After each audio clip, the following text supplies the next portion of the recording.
Twongeye kubaha ikaze bakunzi ba Minembwe TV kandi twizere ko mumeze neza mwese aho muherereye. Uyu ni umwanya makuru, ariko mbere yo kuramura ndore ingingo z'ingenzi tugarukaho mu kanya. Turakubwira ko Minembwe mu Gahwera hatewe, kandi turaza kubwira kandi ko Kabila akomeje ibiganiro n'inkoramutima ze nyuma yo gutangaza ko agiye gusubira muri RDC. Hanze ya Kongo turaza kubwira kandi ko Tundu Lissu yongeye gutabwa muri yombi. Ikaze muri uyu mwanya makuru nanone. Namakuru ya Minembwe TV mwategure kandi mugezweho na Nkunda. Reka makuru yacu tuyahere mu karere ka Minembwe mu gitondo cyo ku minsi 10 y'ukwezi kwa kane mu burasirazuba bwa Repubulika Demokarasi ya Kongo muri Kivu y'Amajepfo muri territoire ya Fizi muri secteur ya Rulenge, aho ni mu burengerazuba bwa Minembwe ahitwa mu Gahwera kwa Sekaganda hazuki imigwana, aho mayi nabo bafatanya bari baje gutera mu mihana tuvuze haruguru. Biravuga ko ibyo bitero byasubijwe inyuma. Akarere ka Gahwera ni kamwe mu duce twagabweho ibitero birenga 30 kuva zino ntambara zatangira muri 2017. Ibi bitero bije nyuma y'ibindi byaturutse mu bikarakara byatumye twirwanto yigarurira imihana iri mu majepfo ya Minembwe aho ni za Rugezi. Reka tukubwire ko Joseph Kabila akomeje ibiganiro n'inkoramutima ze nyuma yo gutangaza ko agiye gusubira muri RDC.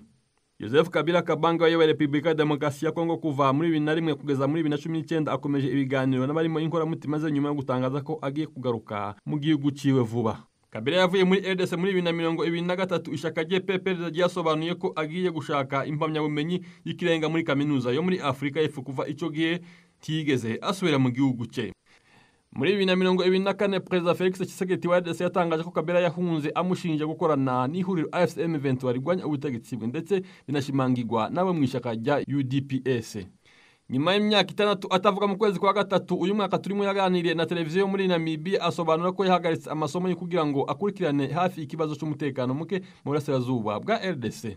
Muri uko kwezi yatangaje ibinyamakuru zo muri Afrika y'Epfo ko adafasha AFCM 23. Yagize ati: iyo nza kuba mfatanya na AFCM 23 ibintu ntibyari kuba uko biri ubu, byari kuba bitandukanye cyane, n'ibinyoma bidafite ishingiro. Ku itariki y'umunani z'ukwezi kwa kane Kabila yatangarije Jeune Africa ko bidatinze azasubira muri RDC anyuze mu burasirazuba bw'icyo gihugu ngo agire uruhare mu gukemura ikibazo cy'umutekano muke cyugarije igihugu cye. Yagize ati: nyuma y'imyaka 6 yo gutuza, umwaka w'ubuhunzi ndetse nshingiye ku bibazo by'umutekano bikomeje gukaza umurego, nafashe umwanzuro wo gusubira muri RDC bidatinze kugira ngo ngire uruhare mu gushaka igisubizo.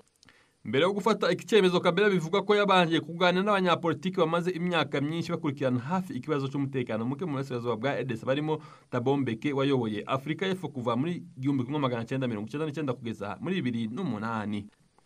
Radio mpuzamahanga y'Abafaransa RFI yatangaje ko Kabila atakiri muri Afrika y'Epfo kuko amaze umwaka mu mugwa mukuru wa Zimbabwe i Harare. Yasobanuye ko kuva yatangaza ko agiye gusubira muri RDC akomeje kwakira abantu benshi bakaganira. Mu basuye Kabila havugwamo inkoramutima ze abo bakuranye mu gihe yari ku butegetsi, kandi biravugwa ko akomeje kuvugana n'abatavuga rumwe n'ubutegetsi bwa Tshisekedi batuye i Burayi, cyane cyane abari mu Bubiligi ndetse nabo mu ntara ya Kivu y'Amajyaruguru barimo abakorana n'imitwe yitwaje intwaro. Iyi radio yatangaje ko Kabila akomeje kuvugana n'umuyobozi w'ihuriro AFCM 23 wanabaye perezida wa komisiyo y'amatora mu gihe cy'ubutegetsi bwe Colonel Nanga, gusa nta birambuye bizwi ku biganiro bagiranye cyangwa se bagirana. General John Numbi wabaye umuyobozi mukuru wa polisi muri RDC n'umugenzuzi mukuru w'ingabo za RDC amaze imyaka 4 yarahungiye muri Zimbabwe, numwe mu bivuga ko yaba yaragiranye ibiganiro na Joseph Kabila. Nyuma y'igihe kinini ahigwa bukware na leta RDC, mu kwezi kw'icumi umwaka wa 2023 General Numbi yatangaje ko Kabila ari we wagize Tshisekedi uwo ari we, bityo ko babishatse bamukura ku butegetsi mu gihe yakomeza gutoteza abatavuga rumwe nawe. General Numbi yagize ati: nakomeza gutoteza abatavuga rumwe n'ubutegetsi, turamumenyesha ko abamugize uwo ari we bafite n'ububasha bwo kumurimbura. Twamuhaye ubutegetsi, rero dufite ububasha bwo kubumwaka, haba ku neza cyangwa se ku nabi, hagamijwe gukiza igihugu. Kuva mu mwaka wa 2022 leta RDC yasavye Zimbabwe kohereza General Numbi kugira ngo akurikiranwe n'ubutabera, ariko Zimbabwe yarazanze. Leta RDC yamushinjaga kwica Floribert Chebeya wari impirimbanyi y'uburenganzira bwa kiremwa muntu n'umushoferi we Fideli Bazana, aho hari mu mwaka wa 2010.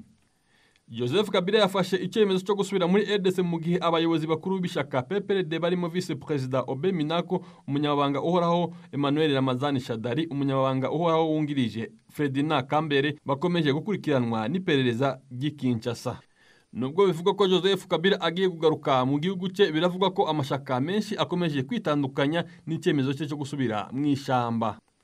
Amwe mu mashaka yo muri Repubulika ya Demokarasi ya Kongo arimo UPDS na PPRD yatangaje ko yitandukanyije ndetse anaga icyemezo cy'uwahoze ari perezida w'iki gihugu Joseph Kabila uherutse kwemeza ko agomba kukigarukamo anyuze mu burasirazuba bw'iki gihugu harimo ibice bimwe bigenzurwa na AFC M23. Mu itangazo ryashyizwe ahagaragara kuri uyu wa gatatu ku minsi 9 y'ukwezi kwa kane, umunyamabanga mukuru w'ishyaka riri ku butegetsi Augustin Kabu yemeje ko icyemezo cy'uwahoze ari umukuru w'iki gihugu ko bisa nkaho ari ukwemera ko akorana ku mugaragaro cyangwa se afatanya ku mugaragaro n'ihuriro AFC rifite umutwe wa gisirikare wa M23. Kabuyi kandi yavuze ko adatungwe n'iri tangazo ryatanzwe na Joseph Kabila nk'uko we abivuga ngo kuko ari umutego w'abanzi ba Kongo, aho yagize ati ndahamagarira abaturage bacu gukangukira kuba umwe no guhuriza hamwe inyuma ya Felix Tshisekedi ugaragaza indangagaciro zikenewe mu gukiza igihugu cyacu. Nanga ni umusaruro wa Kabila, naho Kabila ni umusaruro w'abanzi bacu. Ubwo yaganiraga na Afro News, uyu muyobozi kandi yanemeje ko yatangajwe no kuba Joseph Kabila yavuze ibi nyuma y'ibihano byafatiwe u Rwanda. Ku munsi w'ejo nibwo mu ibaruwa Joseph Kabila yandike Jeune Africa yijeje abanyekongo ko nyuma y'imyaka 5 acecetse burundu ari mu buhungiro kandi bitewe nuko umutekano wifashe nabi mu gihugu cye, yiyemeje gutaha bidatinze muri RDC kugira ngo agire uruhare atanga mu gushaka igisubizo. Dusubire muri Walikale bukeya, sosiyete y'abanyamerika yitwa Alphamine yasubukuye ubucukuzi bwa ete i Walikale.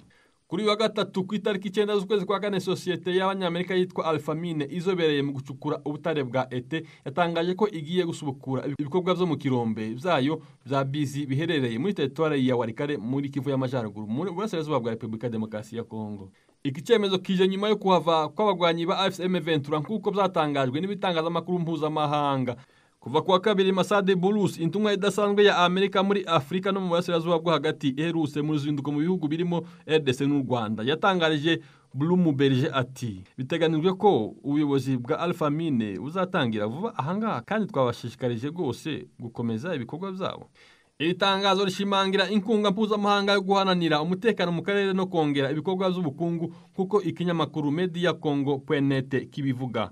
Alphamine yahatiwe guhagarika ibikorwa byayo hagati mu kwezi kwa gatatu nyuma y'uko abagwanyi ba AFC M23 bari bakomeje gutera intambwe bashaka gufata umujyi wa Walikale. Isubukurwa ry'ibikorwa ku kirombe cya Bizi ritegerejwe cyane atari abakozi b'ikirombe gusa ahubwo n'ubukungu bwaho bushingiye cyane kuri iki gikorwa. Reka amakuru yacu tuyasoreze muri Tanzania. Tundu Lissu yongeye gutabwa muri yombi. Ishaka Chadema ritavuga rumwe n'ubutegetsi bwa Tanzania ryatangaje ko Tundu Lissu uriyobora yatawe muri yombi na polisi nyuma yo kwitabira imitingi yabereye mu karere ka Ruvuma ho mu majepfo y'icyo gihugu. Chadema mu itangazo yasohoye ku munsi wa gatatu ku itariki 9 z'ukwezi kwa kane yavuze ko hari abandi bategetsi benshi bo muri iryo shaka batawe muri yombi ubwo bari kumwe n'umukuru waryo.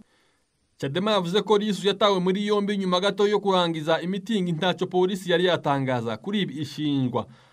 Amashusho yatangajwe na ririya shaka agaragaza ko Lissu ashinja polisi kumutambamira akamubuza kuva ahabereye iyo mitingi. Lissu yagize ati mitingi yabaye mu mahoro, buri kintu cyose cyagenze neza, ariko imikino ya polisi ndayizi ikora mu nyungu y'ishaka riri ku butegetsi ya CCM. Yakomeje agira ati ko warambuza kuja mu modoka yanje, ubu nimba ari uko bimeze singenda ndetse ndarara hano. Impirimbanyi ziharanira uburenganzira bwa muntu zagiye zishinja ubutegetsi bwa Perezida wa Tanzania Samia Suluhu Hassan kwibasira abatavuga rumwe nabwo mbere y'amatora ateganyijwe kuba mu kwezi kw'icumi uyu mwaka, ibyo leta ihakana. Mu zumweru zavuba aha bishize Tundu Lissu yakoze imitingi mu bice bitandukanye by'igihugu. Ubutumwa bw'ingenzi yagiye ageza ku mbaga yabitabiriye izo mitingi nuko nta mahirwe yuko amatora azaba mu bwisanzure no mu muco igihe cyose ntamavugurwa arakorwa. Lissu w'imyaka 57 ashaka ko haba impinduka mu kanama k'amatora, avuga ko katagomba kubamo abantu bashigwaho mu buryo butaziguye na Perezida Samia Suluhu Hassan. Uyu mukuru wa Chadema yakomeje asubiramo ijambo rigira riti nta mavugurura nta matora. Lissu yakunze gutabwa muri yombi bya hato na hato ndetse no mu mwaka wa 2017 ku butegetsi bw'uwari Perezida John Pombe Magufuli yarokotse igeragezwa ryo kwicwa ubwo yaraswagaho amasasu 16.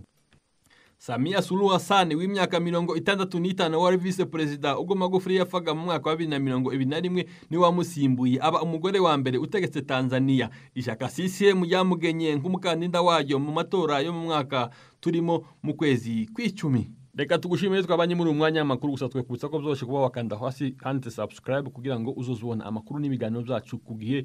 Na makuru ya Minembwe TV mwari mwateguriye kandi mwagejweho na Nkunda. Reka duhure mu makuru yacu ataha.